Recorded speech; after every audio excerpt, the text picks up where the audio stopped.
basically shutting Beatrix's early lead from the start. I'm not too sure whether they're gonna go for that here again, but it is certainly a possibility as we are already going to see the Ling banned out from the side of SMG, taking it away from Albert's hands and the Selena from RRQ.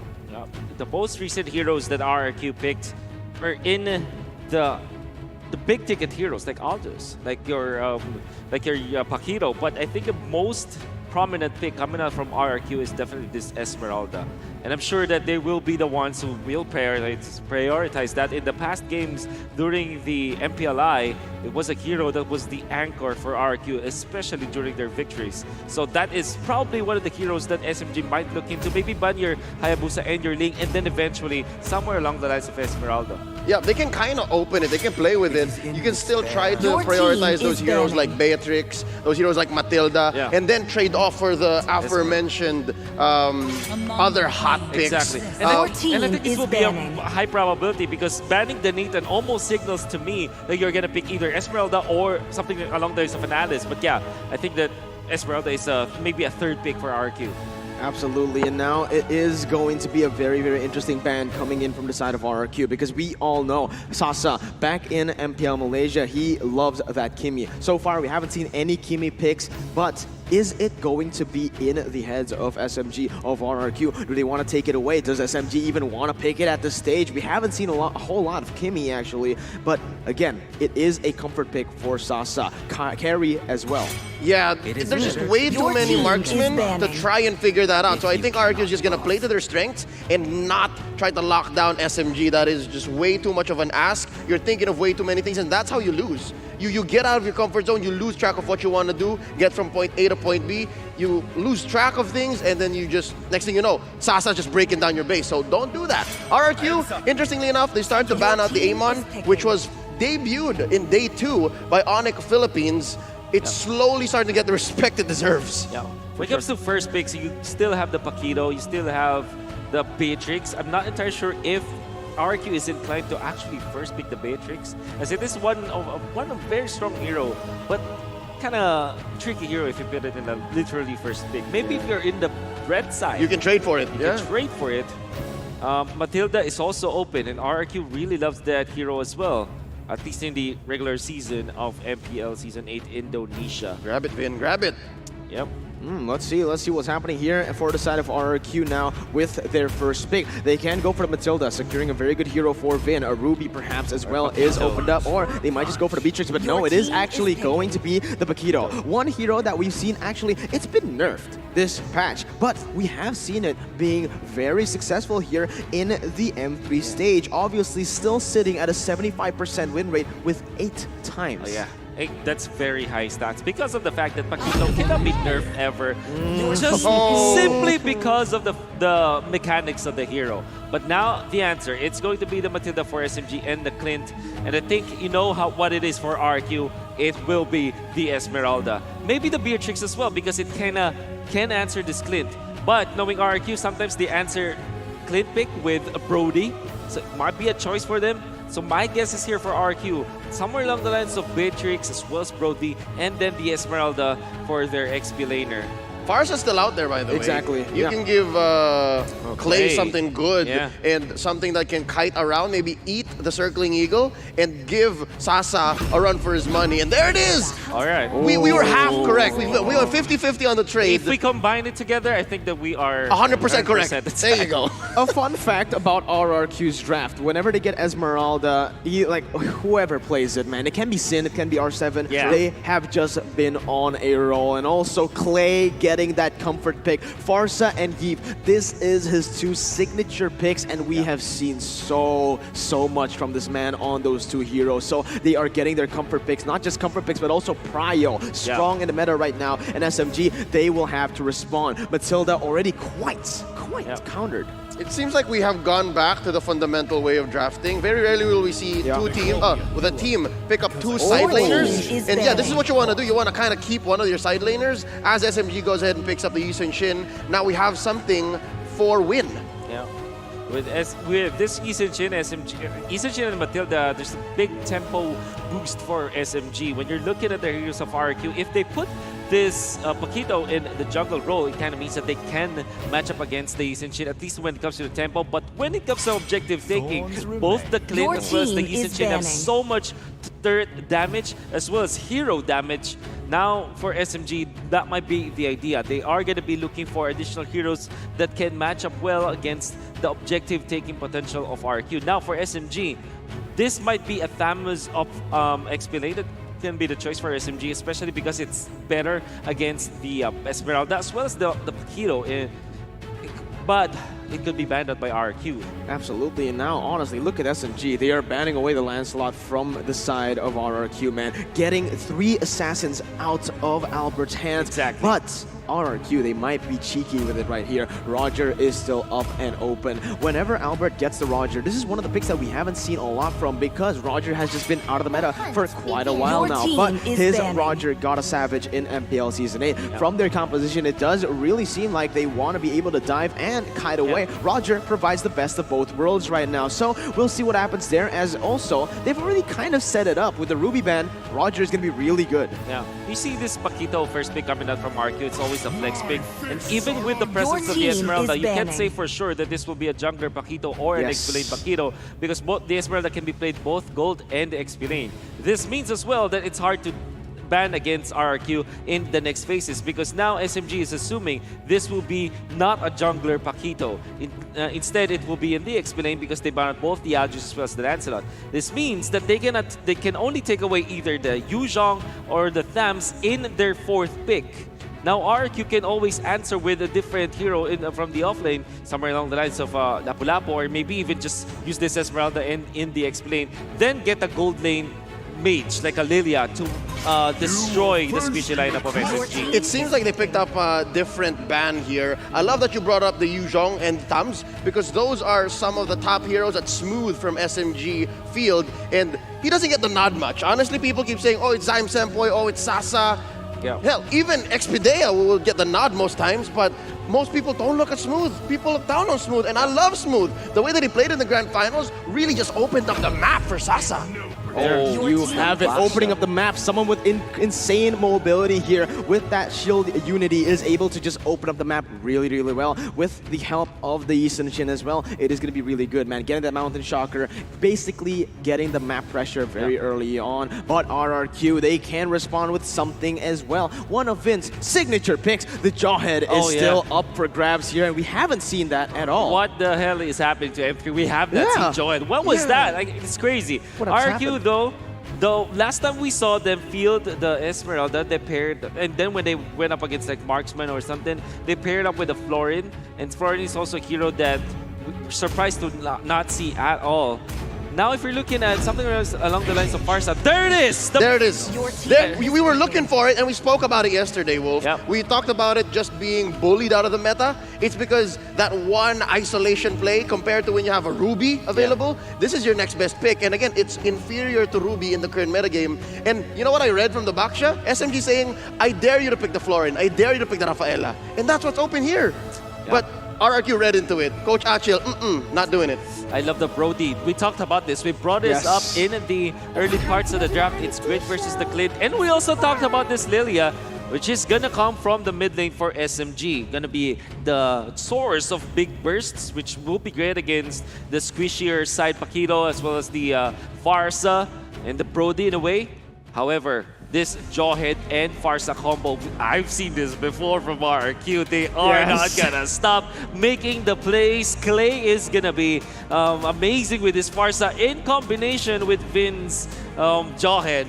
And this is a classic combo that RRQ always fielded in maybe, 3 MPL seasons already? Yeah, honestly, looking at the draft, it is so exciting, man. Finally, it is basically all going to come down to the executions. Both of them have clear-cut win conditions. It's just about who can get those win conditions to happen here in match number 1 already. I am so hyped for this, honestly, Leo. No, just the draft alone was such an intellectual battle. It was so cerebral between Achil and James. So the battle itself, as we go into the Land of Dawn, should not disappoint.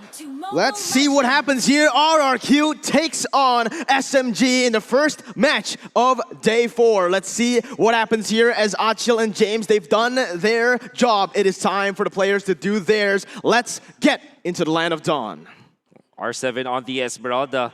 Going up against the Baksha, obviously not the matchup that you want, but at least R7 will have this avarice up because of the fact that Baksha is melee anyways. You can see like the Joy just making sure that he will take out the Grammar. So this is a steal from RRQ Hoshi. Yeah, RRQ already making moves here on the map. It is going to be the little Wanderer actually taken away by Vin. Vin going in very aggressively, but wait a minute. It might be disastrous here for the side of RRQ. They've had to use that flicker early on. It is going to be a resource burnt away. They get the little Wanderer out of there, but it is still SMG right now leading in terms of that map pressure. And that's what you lose out on the Jawhead with. We saw this in the various MPL regions. If you're not snowballing, if you're not owning as the Jawhead, you kind of just need that one window, and you're not going to get that window in the first 2 minutes of the game.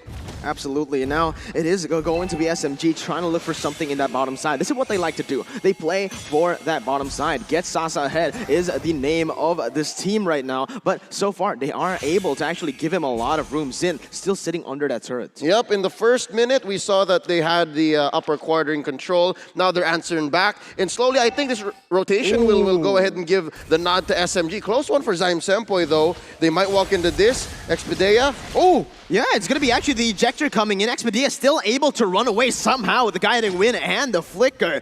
But both teams still so close to one another. Albert has got 2 people low, but hasn't been able to execute that kill right now. First blood is still on the table. So is the turtle right there. Spawned already in the second minute, going at it right now. Not having the flicker onto 2 members of Team SMG will kind of bite them in the for this turtle take. I mean, not 2 flickers, but 1 Purify and 1 flicker, and maybe now 3. Yeah, R7 goes in for the spawning side one, and look at that! Albert goes in for the knockout strike. The combos start to come in, but the airstrike hasn't popped. Turtle being taken by Albert, as that is just a beautiful retribution. Albert, the baby alien, he's gonna go for more, but we will have to wait because the first blood is still up for grabs.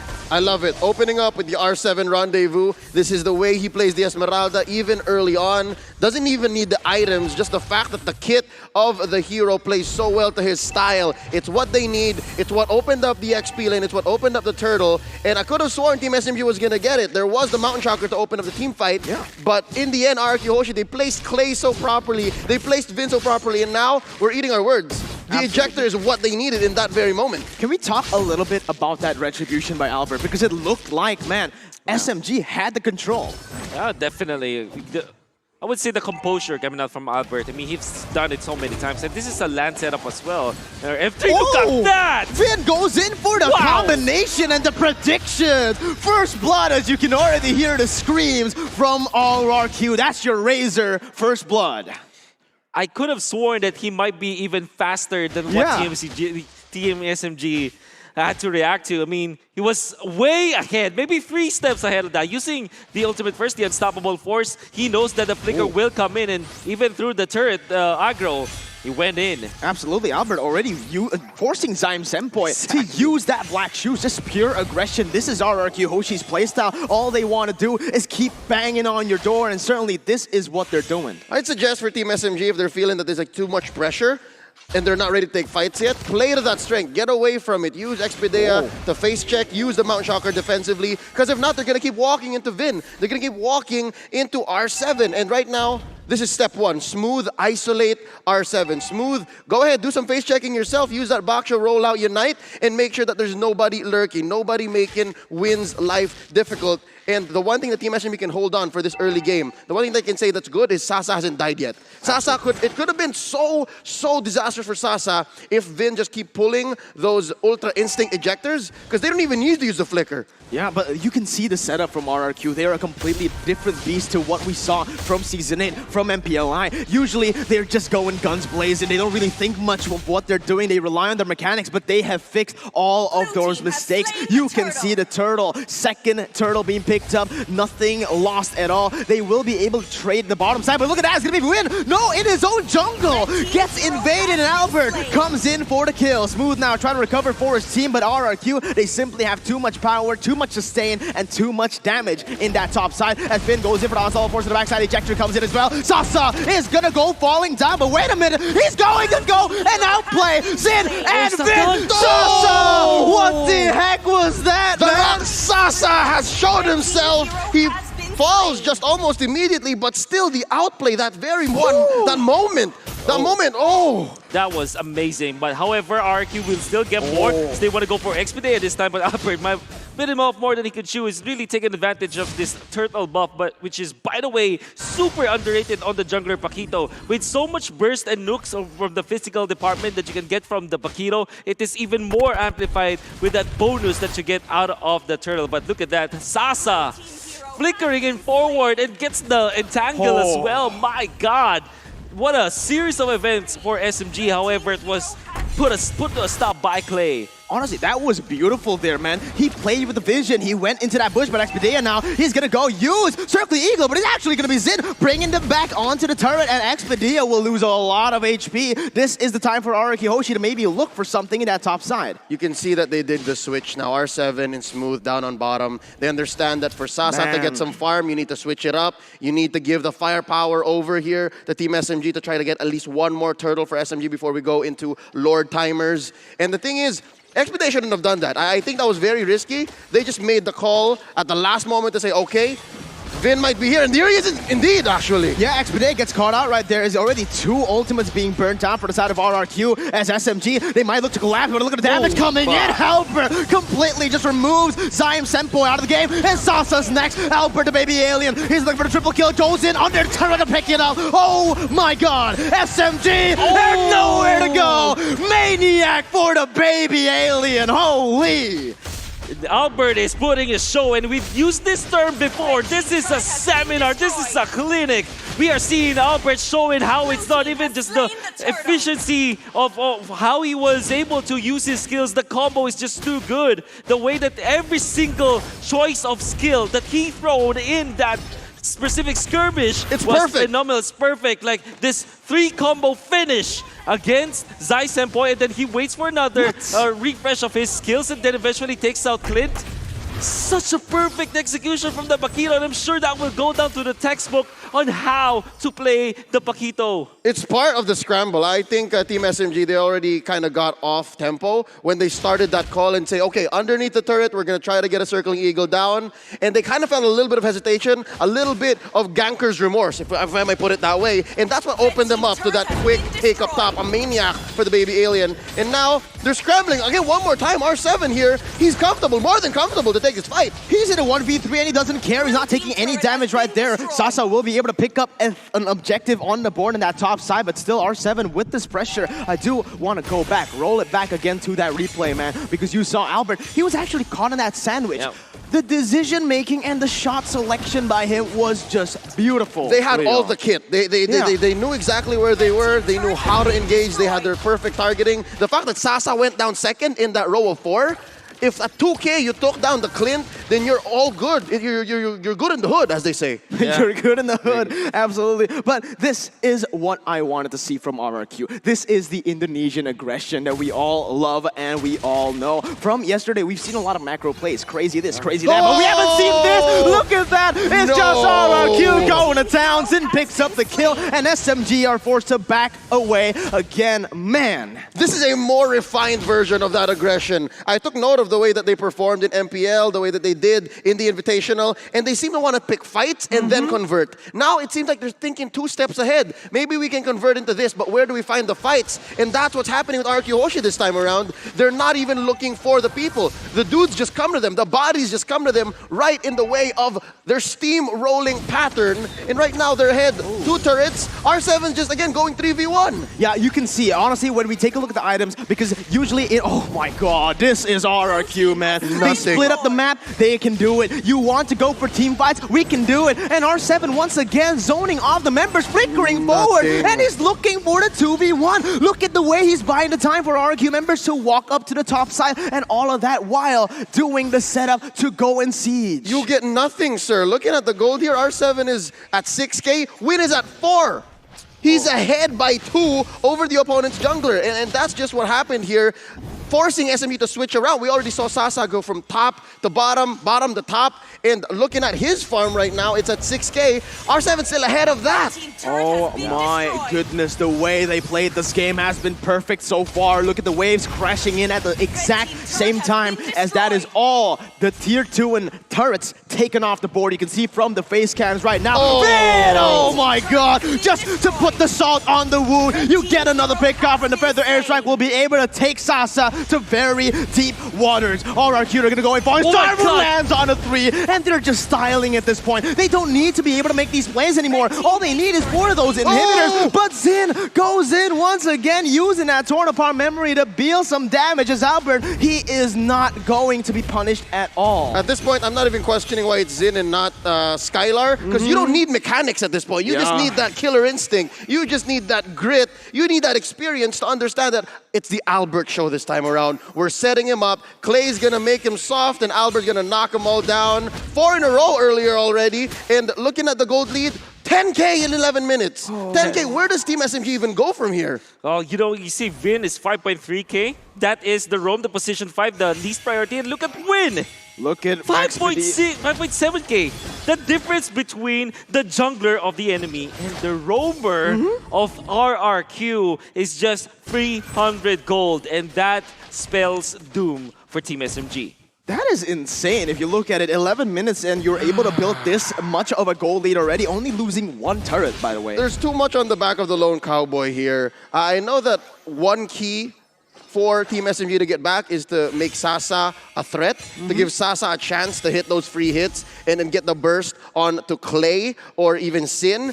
But it's just too hard, there's too much. It might just break the camel's back. Yeah, you can see the positioning as well from the side of RRQ, man. They played really, really smart. They know that they are, they freeze the waves, right? And they put someone in their bushes in the enemy jungle, waiting for someone to just overstep a bit. You can see though, SMG, they know how to do this. You saw that whoever gets caught, usually it is mostly Expedia. With 4 deaths, he is doing what a roamer should do in a losing match. You can see Sasa, the only hero that has a kill side of Team SMG, and that was a double kill that he had to really put up all the stops. Even just, you know, Flicker trying to outbrain RRQ Hoshi, but then eventually gets taken out by Clay. What I'm trying to say is that RRQ Hoshi, they're not in it for just solo kills or solo trades. They always will try to win the trade-off. Whenever it is like a kill, they will try to get a turret from the other part of the map, or maybe get an exit frag, as we call it from the from our FPS game. And that's what I was saying. They're thinking 2 steps ahead. It's not the same old RRQ Hoshi, not the king of kings that are just bloodthirsty, all puns intended. They actually want to conquer this time around, and they're thinking, do we attack it in a political manner? Do we play the mind games? Do we circle around and try to, again, camp in their bush and try to bait out these free pickoffs so Lord is more open? But right now, Team SMG looking at the scoreboard. Ladies and gentlemen, 11K ahead. 11K ahead. It just refreshed. 9 kills ahead. 6 turrets in. A Lord above. There has got to be some sort of mental toll. Some morale depravity that Team SMG is under right now. And look at this. Yeah. You can't take that one. Exactly. That's exactly what happens. And Vin goes in for the backside, going to be able to get it. But look at the damage coming from Albert. He actually dives all the way to the backside, going for the knockouts right, able to get 2 right now. But the damage will not be enough. R7 comes in for the follow-up, and that's all they need. It's the setup they need for the Enhanced Lord. They have used a lot. They back SMG up, and now it's time for the Lord. At this point, I think that's fair. They ate so many ults from Team SMG, forced them out.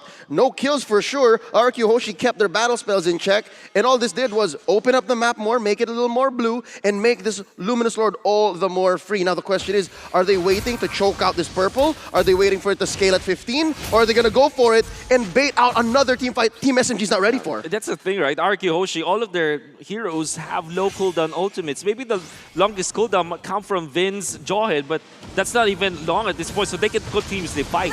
Oh my god, they get Enhanced Lord. Vin goes in, and that's gonna be Win instantly just shot down. Legendary picked up right now. The Feather Airstrike comes in to go to do more damage to the backside. Albert go in for the double kill. He's looking for another Maniac point. He's gonna get the triple kill. Is it a double Maniac? It is not going to be just yet, but Albert, he does it again. The baby alien, the young lord, whatever you call him, the king of kings have come to play. They're so clean. 2 Maniacs for Albert in the first game of the day. A Maniac twice over. What a performance! What an opener! What an opener indeed. And we saw how he was able to just use the Paquito in the late stages of the game. But in the early to the mid game, we see how efficient he was. Taking advantage of that turtle buff. We know that he has bonus damage, so that even just a 3-hit combo or a 3-skill combo